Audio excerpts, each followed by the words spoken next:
Esta historia se remonta a 1990. Yo era un niño, yo tenía como 5 años. Y yo recuerdo que mi papá tenía un conjunto artesanal. Era una conga. Agarraban un tronco y lo labraban en el centro, lo tallaban afuera, lo lijaban, ponían unas tuercas y un aro de metal y un cuero de vaca. Y lo ponían a solear, ¿no? Y esa era la tumba, le decían así. No sé si tenga otro nombre, ¿no? Dentro del mundo de los percusionistas, pero así yo lo conocía, la tumba. Y la churuca era un tubo de PVC, lo rayaban y entonces hacían una especie de tenedor con un pedazo de madera, le ponían alambre y esa era la churuca. Y mi papá tenía un acordeón y con eso nosotros alegraba la fiesta de las personas que venían a escucharlo. Esa fue la primera vez que yo vi un conjunto, un grupo tocando. Y me acuerdo que eso era como algo que me impactó en ese momento de niño. ¿Sabes cómo son los niños que comienzan ven eso y les gusta? Agarraba la churuca y lo veía tocando tumba y yo escuchando el ritmo. Lo otro, y yo agarraba la churuca y imitaba. Y mi papá me veía que me gustaba eso y me decía, así, así. Yo recuerdo, lo primero que aprendí fue la churuca. Y aprendí el mismo día que escuché el ritmo. Y ya yo estaba tocándola. La tumba no podía mucho porque no tenía amplificación, era base de golpe, no tenía mucha fuerza en las manos, ¿no? Pero entonces yo estaba en la churuca. Ese era como juguete. Podía demorar horas con esa churuca y escuchando típico y con esa churuquita por todos lados. Él vio que yo llevaba bien el ritmo. Pero un día yo recuerdo, me dice que tuvo que vender el conjunto. Vendió la conga, vendió la churuquita esa de PVC y vendió el acordeón que tenía. Nada más él me dice, no te preocupes que vamos a solucionar esto. La música no se va a acabar. Entonces se fue. Al ratito venía con una caja y saca una armónica que se había comprado. Una escala diatónica, esas que son grandotas. Solo sé ahora como tocó armónica. No me acuerdo que era una armónica roja así grandota. Me dice, no te preocupes, aquí vamos a hacer música. Y comienza a tocar y tocaba las canciones igualitas en la armónica. Me gustó hasta más el sonido de la armónica que hasta ahora yo sigo tocando armónica. Y me regaló una armónica también. Vino mi tío, armó otra tumba con otro tronco y consiguieron otro cuero de vaca, otro aro, pusieron a solear eso. De nuevo la churuca PVC y arrancó de nuevo. Pero ahora era armónica, churuca y tumba. Y prendimos nuevo el baile. Luego, un día estábamos ahí y me dice, Jorge, hoy voy a ir donde un baile para ver que vamos a solucionar esto. Y no había acordeón, pues era la armónica.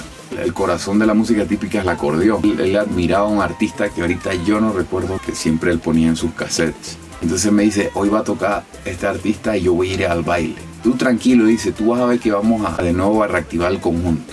Cuando yo me despierto y salgo afuera de la casa, mi papá había conseguido un Fender, un cabezal y me contó. Llegó, saludó al artista y le pidió el acordeón prestada. El artista le dijo, está bien, pues toca una canción. Parece que le gustó, la tocó con el conjunto de ese artista. El artista le dio chance para que tocáramos 5 canciones más. Y se llevó tan bien con ese artista que el artista le regaló el cabezal Fender ese y un cajón donde estaban las bocinas. Y se lo dio y le dio un acordeón. Y mi papá más emocionado. Yo también acá dije, bueno, y ahora sí armamos el conjunto de nuevo. Y arrancamos de nuevo con el conjunto de mi papá. Algo que también me daba risa, pues, ya cuando tenía como 7, que estaba en la escuela. Recuerdo que cuando estábamos ensayando, a veces pasaban compañeras de la escuela y tocando o tumba, porque ya teníamos fuerza para tocar tumba, o mi papá tenía más micrófono y yo podía, o había aprendido a tocar los timbales. En alguna esquina yo estaba tocando, pero desde que yo visualizaba que venía una compañera, y peor si me gustaba, salía yo huyendo y dejaba el conjunto en el aire. Y ellos y se perdió el timbalero, ¿qué pasó con el timbalero? O el conguero, o en la churuca. Antes también en los shows, o sea, en presentaciones más cerca por aquí, me diera vergüenza, dejaba eso, daba a correr y me iba, me escondía. Pero entonces ustedes dirán, ¿pero por qué te ibas? O sea, si estabas haciendo algo extraordinario para la edad que tenías, ¿no? Pero ¿qué pasa? Me imaginaba que en la escuela iban a haber un montón de niños que también eran músicos y que les gustaba este estilo de música, porque como a mí me gusta, yo asumo que a todo el mundo le gusta, ¿no? Pero no era así. Yo era como el niño raro en la escuela, el músico, el que toca música de viejo. Siempre hay una ola en cada época de música más juvenil y yo tocaba típico con mi papá. Entonces siempre me criticaban en la escuela, esa música de viejo que no deja dormir a la gente. En mi caso, el bullying yo lo sabía resolver, ¿no? Yo no me dejaba, yo todos los días peleaba en esa escuela. Yo por lo menos lo manejaba, pero cuando era psicológicamente sí me afectaba, porque cuando es psicológico quizás es peor que cuando es a golpes, porque a golpes tú te defiendes y la persona al ver que tú haces frente deja de molestarte, pero hay otros golpes psicológicos de otros compañeros, simplemente lo hacían era para bajarte tu autoestima, ¿no? Entonces uno como niño, uno siempre se enfoca en lo negativo. Yo seguía tocando música, yo no lo hacía porque quería agradarle a la gente, sino era porque me gustaba. Me gustaba agarrar los timbales, hacer bulla, agarrar la conga, agarrar la churuca. Lo hacía porque me gustaba. Pero a la hora de un show en vivo donde había más personas, entonces sí me daba pena. Por lo que veía en la escuela, yo sentía que la gente nos va a rechazar, se van a reír. Prefería esconderme o salir huyendo. Digamos, yo me sentía más cómodo en los ensayos, porque muchas de las personas que estaban en la calle principal, que escuchaban la música, quizás estaban en bares, en algunas fiestas, algo por ahí por el centro, escuchaban la música y se venían para la casa y se llenaba mi casa de espectadores, ¿no?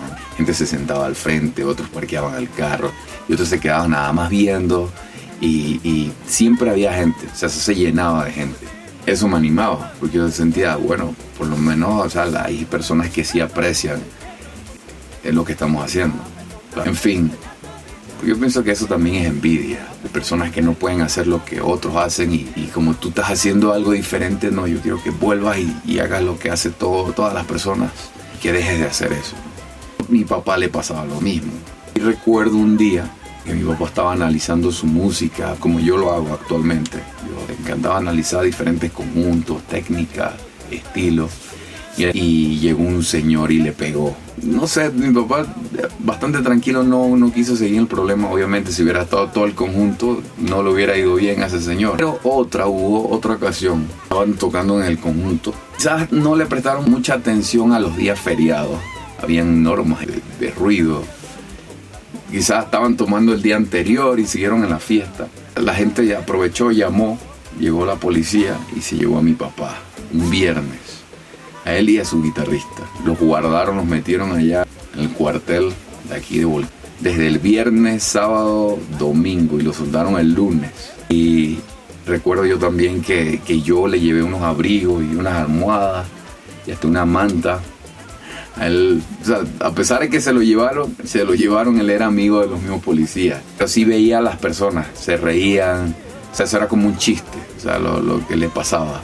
¿Qué pasa? O sea, eran personas que no aprecian el arte, el esfuerzo que está haciendo ese artista por lograr lo que hace, porque eso no es fácil, ¿no? Pero sí recuerdo ese tipo de situaciones y yo me molesté también cuando él llegó de que lo soltaron el lunes, a él y a su guitarrista. En vez de venir bravo, venía feliz. Venía con una risa, que tenemos algo. Hice una canción, tú vas a ver, dice, que esta canción sí está buena. Y yo le digo, pues a ver. Y sacó una canción que se llamaba El Bullero. A mí aunque me tiren piedra, yo a todo mundo los quiero, dice. Y esa frase la puso en su canción. O sea que a pesar de que había algo negativo, él siempre sacaba algo positivo de eso. Mi papá escribía y sacaba la canción ahí mismo la sacó, la ensayaron en el grupo. Entonces, años después, mayor, le diagnosticaron leucemia. Recuerdo que él venía del hospital de un chequeo ese día. Me dice, voy al baile de Dorindo que había esa noche. ¿Qué fue? En la mañana cuando llega me dice, Jorge, tú vieras que fui. Toqué la canción No me quieren por bullero y tuvieras que cómo le gustó al conjunto y a Dorindo la canción, la pasamos muy bien, tuvieras que chévere y al público le encantó. Semanas después Dorindo Cárdenas anunció que esa canción iba a ser parte del disco Expediente de un Amor y en los siguientes días estaba en todas las emisoras típicas del país sonando la canción de mi papá, No me quieren por bullero. Esto me queda como enseñanza porque muchas veces hay situaciones en la vida que nosotros las vemos como lo peor, el fin del mundo. Además de que te están tirando piedras, personas envidiosas, te están tirando piedras, no les gusta verte feliz. Si nosotros damos el gusto de dejar de hacer lo que estamos haciendo para agradarle a ellos, pues los malos seríamos nosotros mismos, ¿no? Porque a pesar de que las personas lo atacaban y lo criticaban, cuando podían llamaban a la policía para que les dañara el momento. Como él lo veía como el dicho que dice, cuando los perros ladran es señal que venimos cabalgando, ¿no? Lo veía siempre del lado positivo. Y siempre que aparecía alguna situación incómoda, él la transformaba en una canción. Y eso fue lo que sucedió con esta canción. Y bueno, y a pesar de que personas no querían verlo brillar, ni que sus canciones brillaran, a pesar de que él ya no está, su nombre sigue presente en las canciones que él dejó. Igual hay otros trabajos que él hizo para Alfredo Escudero, para Javier Morales. Igual yo les voy a dejar el link aquí de las canciones para que las escuchen. Igual por aquí voy a poner unas fotos para que las busquen en YouTube y las escuchen.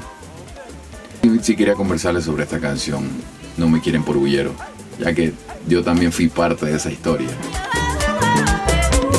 Vecino de mi casa no me quieren